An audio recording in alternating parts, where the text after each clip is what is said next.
welcome back to the channel. After I uploaded the last video, I realized that I had these rotors on the wrong side. The high side is supposed to be the front, the low side is supposed to point towards the rear. I had them on the other side, so switch these ones up. Now what I'm going to do is I'm going to get this sway bar in with these new bushings. The thing I like about all of this is I am freeing up so much space in my garage now without all these boxes being in here. So let's get this sway bar in while I still have daylight. Alright, I'll be back in a bit. And just like that, the sway bar is installed. The rotors are facing the proper way. Brand new end links. Brand new bushings for the sway bar, so this car should drive really nicely. Brand new upper and lowers, so the ball joints are new, the bushings are all new, the whole front assembly is all new.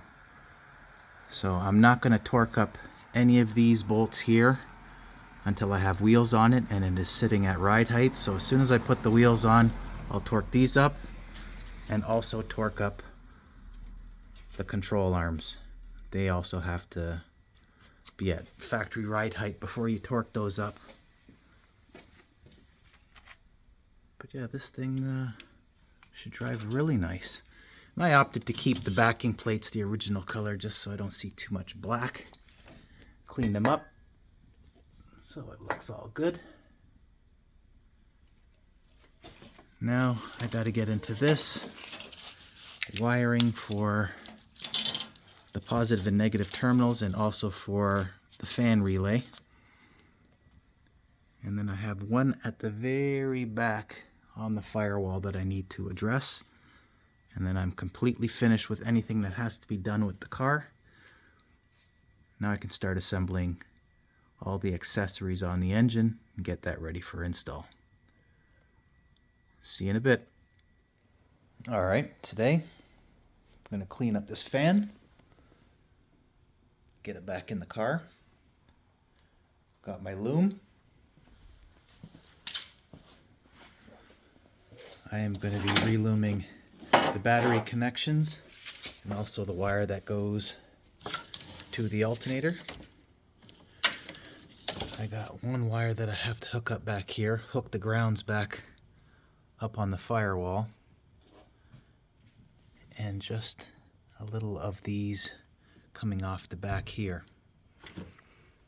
And that absolutely completes everything in the engine compartment. Alright, let me get at this. Alright, this is loomed. Got that all done. All the other stuff, man, this stuff was so brittle it just starts coming off in little pieces everywhere. I got that done. I got the loom done over there, the ones over here, the ones for the fan relay down below, and the other battery terminal. It's funny at some of the stuff that you see after you really start dissecting through this. I'm going to have to change all these vacuum lines. I don't know how this thing wasn't over boosting. Look what I see right here. A hole. Looks like it was burnt somewhere for one of the boost lines. This is the ones that go to the turbo and the wastegate. So we're definitely going to have to change that out. But let me finish up this fan and get that in here, and then I could wrap this day up. That would be the end of everything done in the engine compartment. Alright, now the fan is now cleaned and loomed. That's the last piece of business. Let's get this in the car. Call it a night. Alright, there you go. The top plate's on. Rad is installed along with the fan.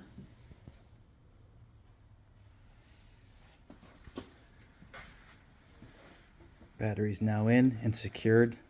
No need for that little rubber MacGyver thing you put underneath the battery there, Mark. I am done with that.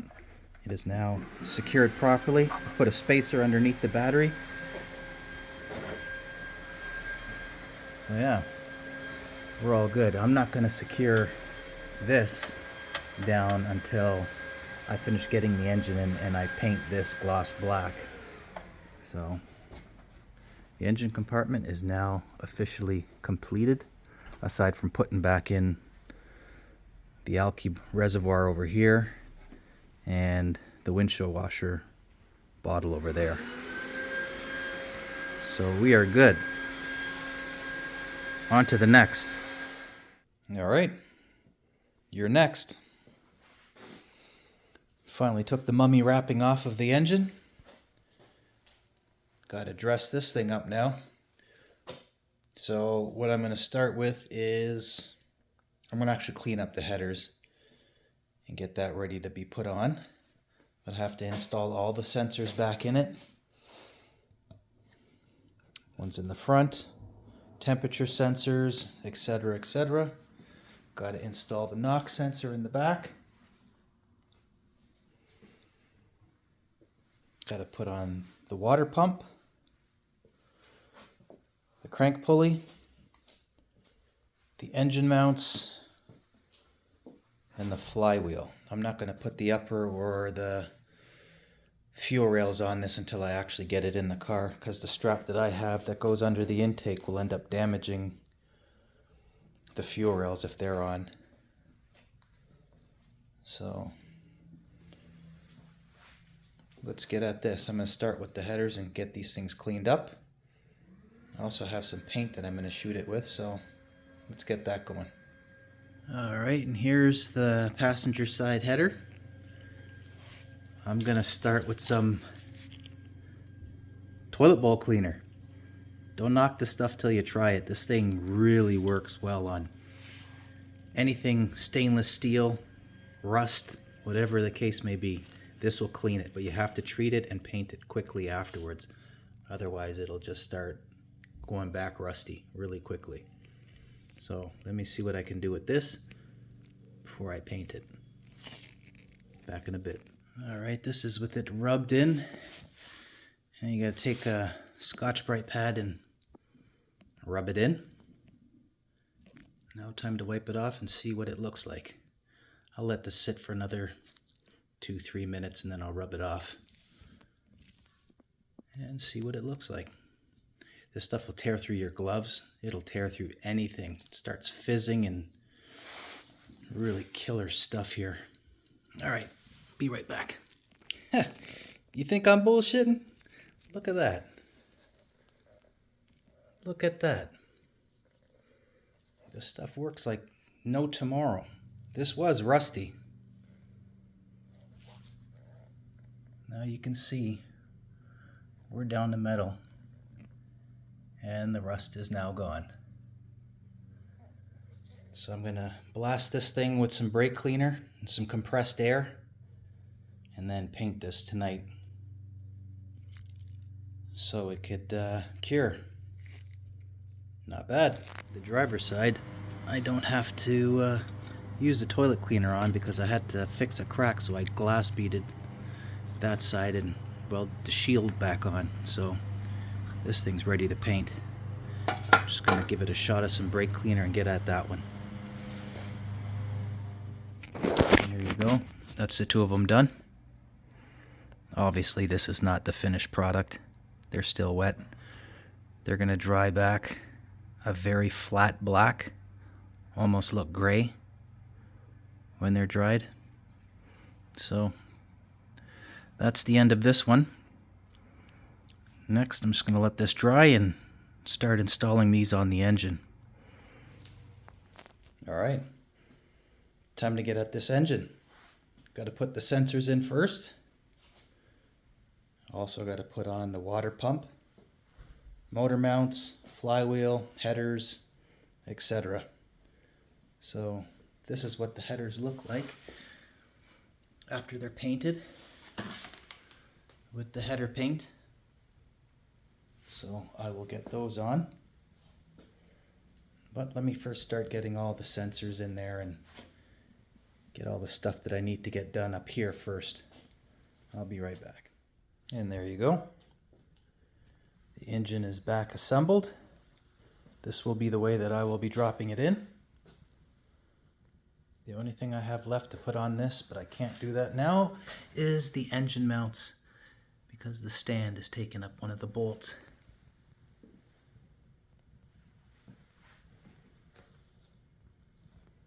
This is garage art for sure. Looks real good.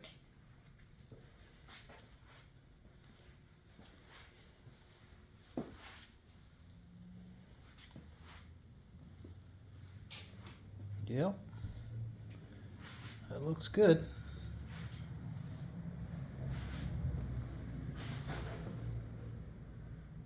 All right, that's my job for today. She's all assembled, ready to go. Tomorrow I got to dig out the old cherry picker and hook this thing up. As you can see, the strap is already on it. That's why I can't put the fuel rails on it, because it holds it up like this, and that will just squash the fuel rail if I had it on. So that's it.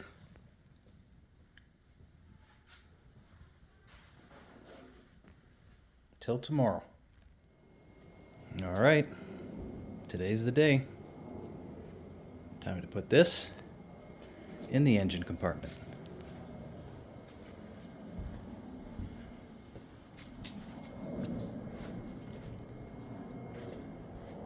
Yeah, let's get this going.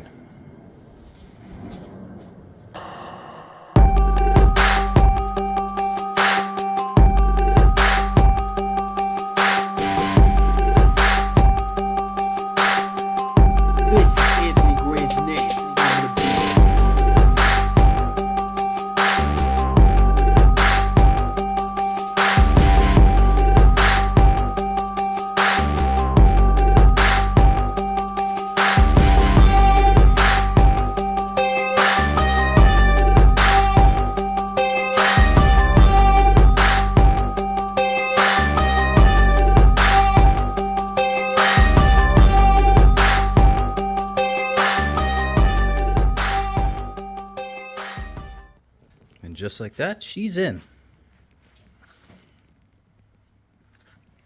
Boy, oh boy. Do I ever got to go to church on Sunday. I did my share of cussing, let me tell you. In order to get this engine in this car, I got to take this wheel off on this side and drop the car down so it's slanted. And you know what it's like putting in something straight. When the car is sitting slanted, it doesn't line up. So there was enough cussing going around, let me tell you. But in the end, I will always win. But she's now in. Lined up perfectly. All right, that's it for this week. Next time I put the camera on this thing, it's going to be running. See you guys next time.